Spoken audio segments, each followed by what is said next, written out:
This is Vishakha Daga coming up with the next section of Let Us Explain. In this session, we try to explain you something which was in news recently and has a greater chances of being asked in your public service examinations in either PT or in mains. It is important to stay informed and stay tuned to this.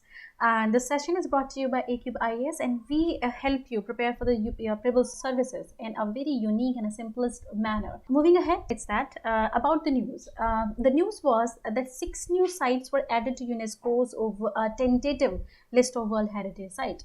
Now, what we're going to discuss in this video is what is UNESCO World Heritage Site, who is UNESCO itself, and third is how is the tentative list different from the World Heritage Site? What is the tentative word there? So we'll discuss that in detail, and then we'll also get to know about what are the 6 sites that are being added, because you're supposed to know in detail about them. Moving ahead is what is UNESCO World Heritage Site? That is the first question we're going to answer.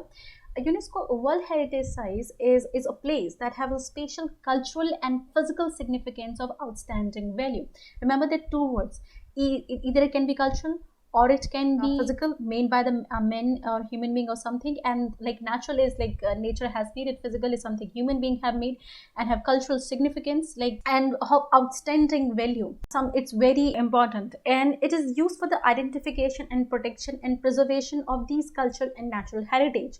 So at one hand it is cultural, and other hand it is natural. So 2 kind of heritage we're trying to protect in it. So we often like name them. These are cultural sites. Like India itself has 38 sites, out of which 30 are cultural, like Taj Mahal, like Qutub Minar. Other cultural sites you have known, and 7 are natural, many national parks are added into this list, and some are actually the mix of both.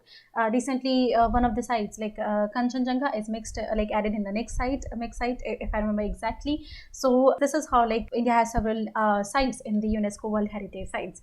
Next is why are we recognizing World Heritage Sites? Because we want to protect and preserve them, and that is being done since 1972 Treaty of the Convention concerning the protection of world cultural and natural heritage. There was the convention regarding this, which was accepted in 1972, and ever since then we are working on this project.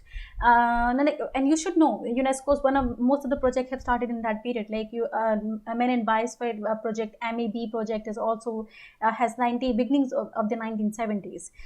So it's important to know about the UNESCO itself. UNESCO is UN Educational, Scientific and Cultural Organization. It's a specialized agency of the UN. That means UN uses organs to do its work, and it is built to build peace through international cooperation in 3 areas: education, science and culture. It is 3 actually dimension that it mostly works upon, and it's also member of the UN Sustainable Development Group, UN SDG. Various members are part of it, like UNDP itself and etc. Several organizations. Correct me if I'm wrong on this. And these are the organizations that are working on this, and they want to attain the objective of having a sustainable development goal.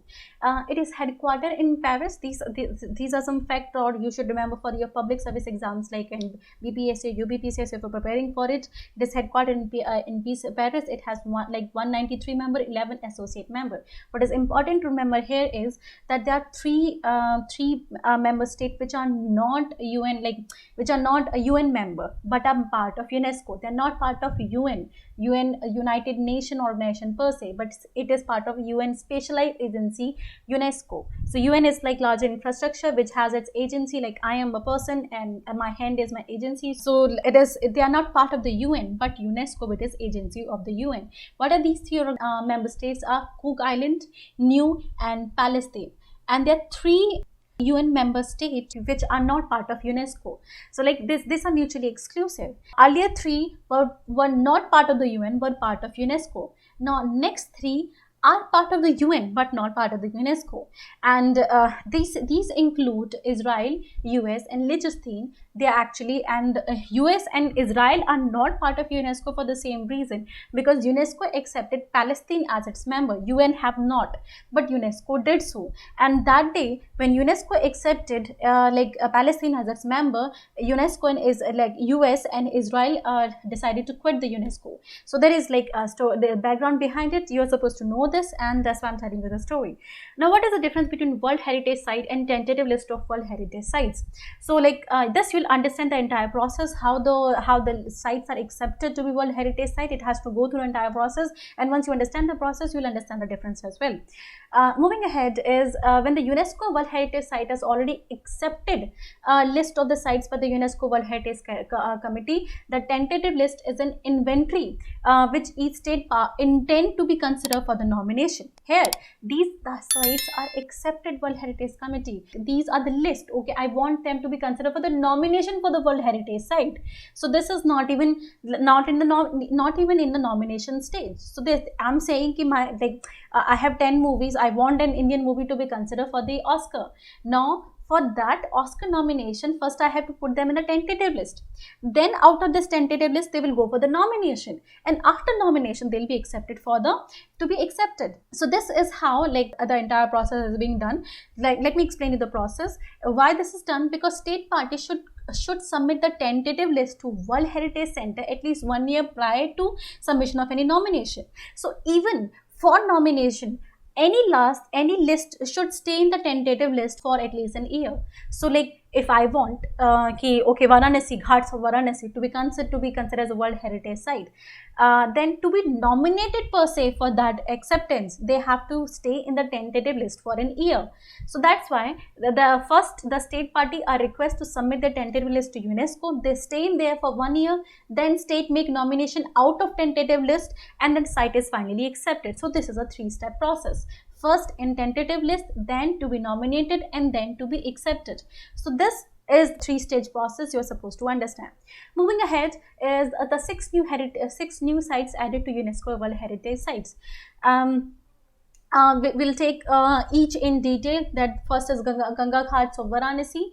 Now, Ganga Ghats of Varanasi comes in the criteria of cultural landscape. They're not natural but cultural landscape under the Article 1 of the convention. Now, found in Varanasi, UP, there are almost 88 ghats on the bank of the river Ganga. So they are found on the bank of river Ganga. Remember, there are almost 88 ghats on the bank of river Ganga. That's why one of the famous ghats over there is Assi Ghat. So Assi means 80. So Assi Ghat is a very famous ghat, and then Dashwamedh Ghat is a very famous ghat. Most of the ghat are used in there to perform some ritual or bathing ceremony, because in Hindu mythology, taking a bath or dip in the holy river like Ganga and Yamuna is considered as a purifying activities, and you attain salvation or moksha out of it. So for that reason, these ghats are being used. But the 2 ghats, in particular Manikarnika and Harishchandra, are used for the cremation sites. So these are cremation sites.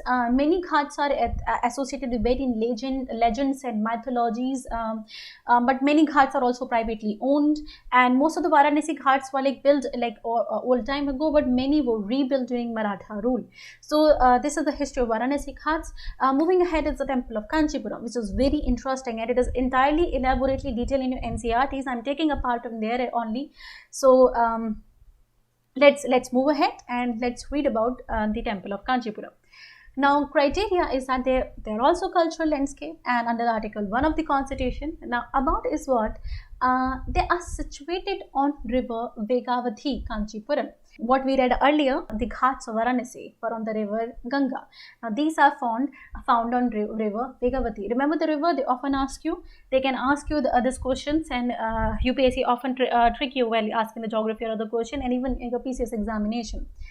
Earlier, on this place, this is found in the Tamil Nadu state, and it had nearly 1,000 temples. Now only 126 are remaining, but this was a place where there were almost 1,000 temples, and most of them were built during Pallava, Chola, or Vijayanagara, or the other dynasties. But Pallavas has the most important role to play in there. And the famous temple being Kailasanathar and the Vaikuntha Perumal temple. And historically, the name of the place was also Ghatikasthanam. Ghatikasthanam means the place of education. Ghatikasthanam is the place of learning, because the Jainism and Buddhism was used to be taught in these places. So Ghatikasthanam is a place you should know, because it was a place of learning of the Jainism and Buddhism influence. The influence of Buddhism is also seen on the architecture. I'll bring you some part where you can see the influence of Buddhism. Now, in Vaishnavism, it is considered as one of the 7 tirth, that means pilgrimage site for salvation or moksha. So, if you visit these places, you will get the salvation. And the headquarter of Kanchi Math, a Hindu monastic institution that is founded by Adi Shankaracharya, was believed to be, it was found to be Adi Shankaracharya is also there, and it was capital city of Pallava kingdom around 4th to 19th century. So these are some information tidbits you should remember. It was found with like major role to played by Pallava kingdom. It was Ghati Kasthanam, the place of learning for the Jainism and Buddhism. Kanchi Math is also there.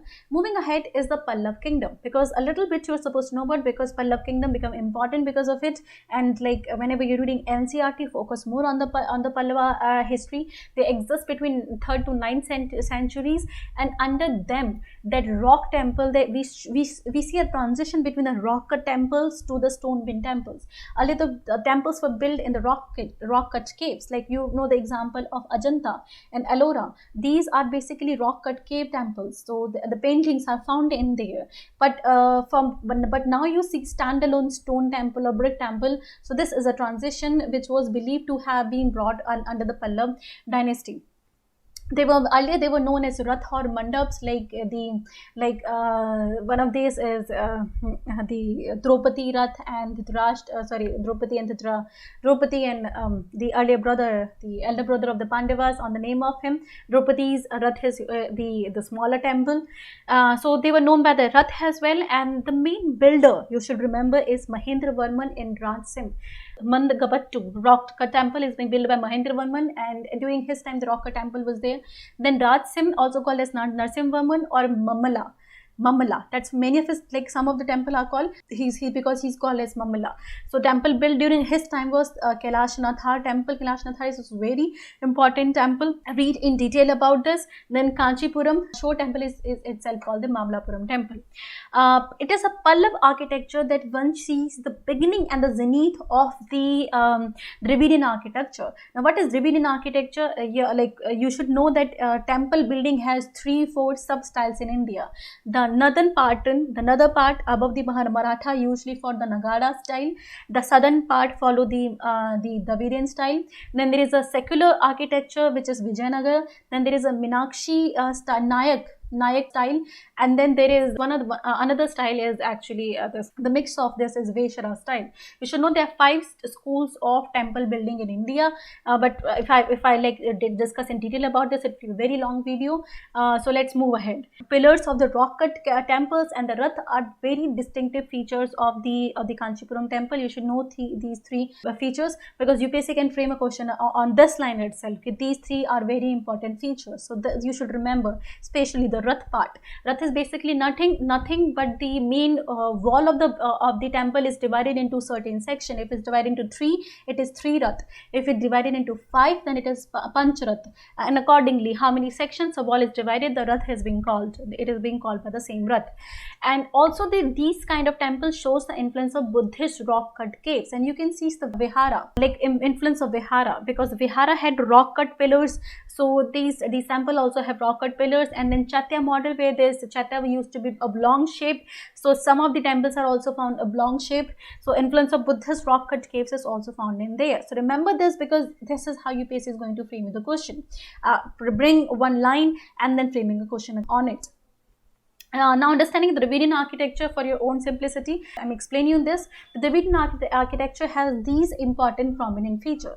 Number 1 is a Gopuram at the gateway of the temple, which is exact replica of this entire infrastructure. This the main sanctum, this main temple.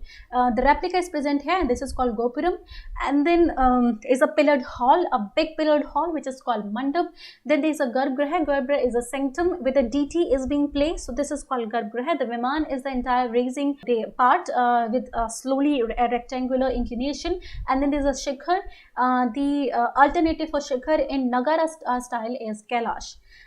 Then after Dravidian architecture, let's move ahead for the Satpura Tiger Reserve. Now next is it located in the Satpura range of Madhya Pradesh.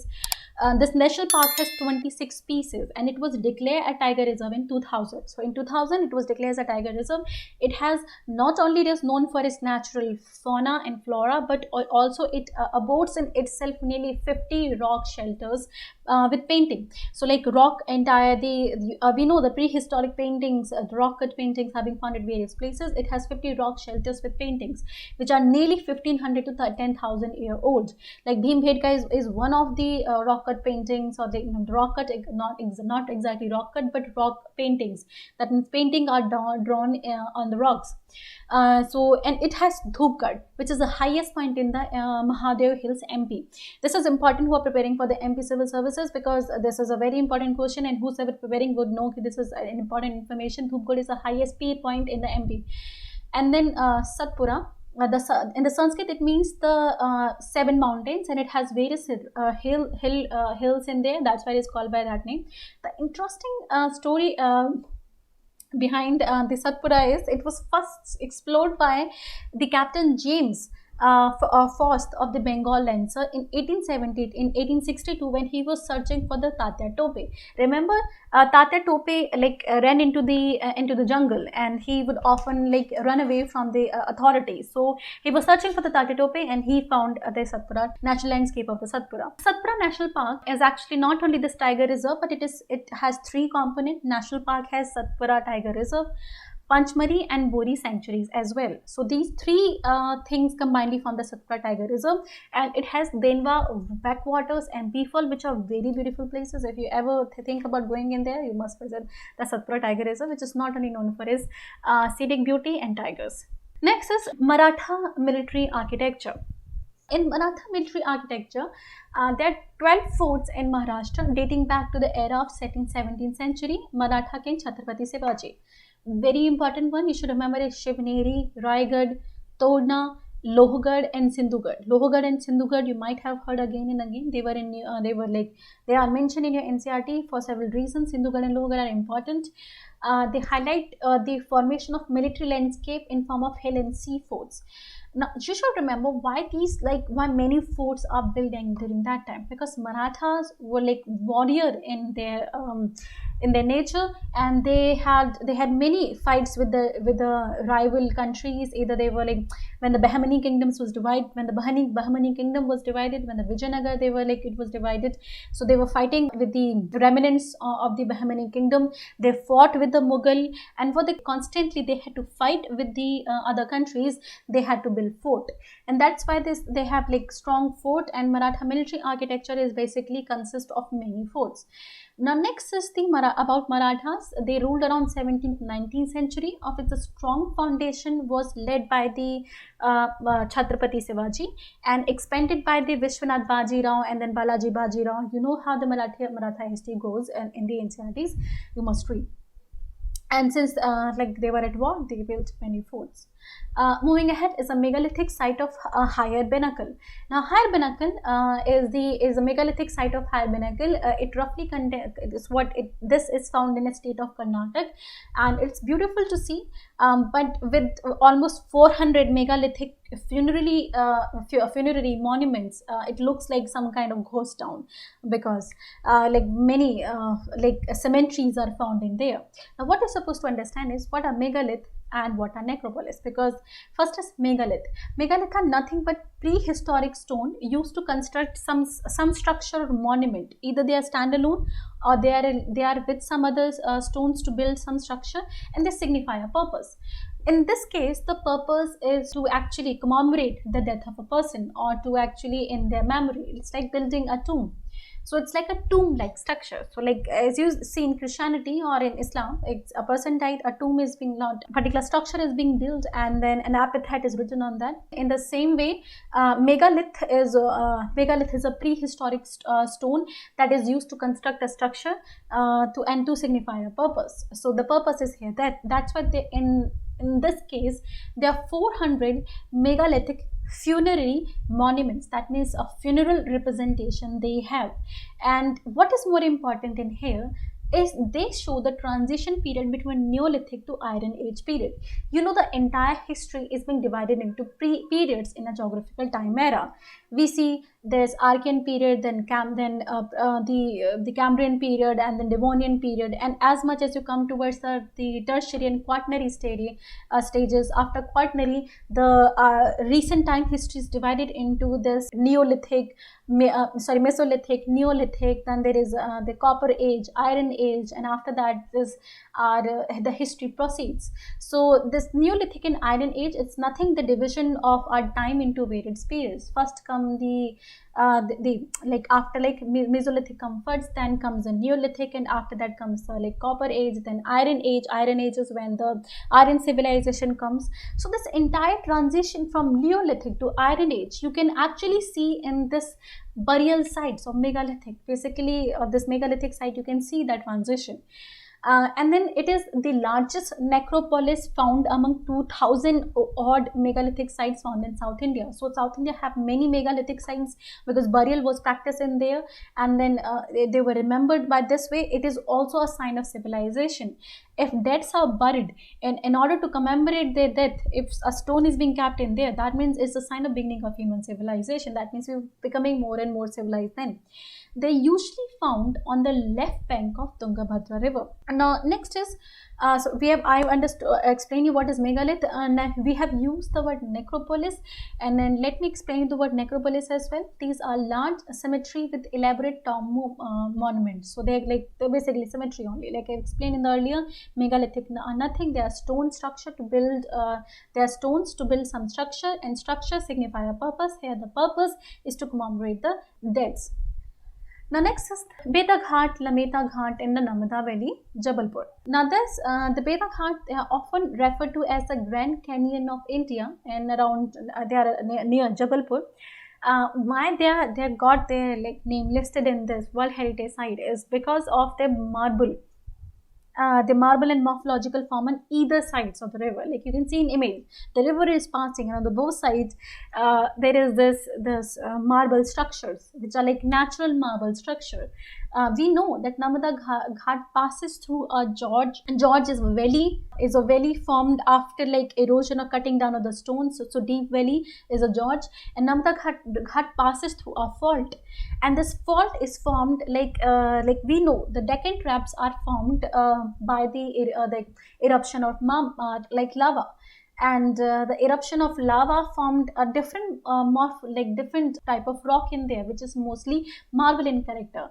So and when that river passes through it, this gives a very beautiful scenic picture. They take various colors and shapes of animal, because of which they are very beautiful to see. And then dinosaur fossils were also found in the Narmada Valley. In 1982, first dinosaur fossil was collected from Lameta Bed by William Sleeman. George, I've already explained what are this. So with this, we are done with the today's session of understanding the 6 new sites added to the World Heritage sites. I hope you got it, and if any change I you want me to make, do add something in comment section. Thank you so much for staying with me. Now stay at home, stay healthy, and stay safe, and stay connected to A-Cube IAS, because we help you prepare for the civil services in a very simple manner, in a very approachable manner. We'll get you through this journey in as simple, as easy as possible.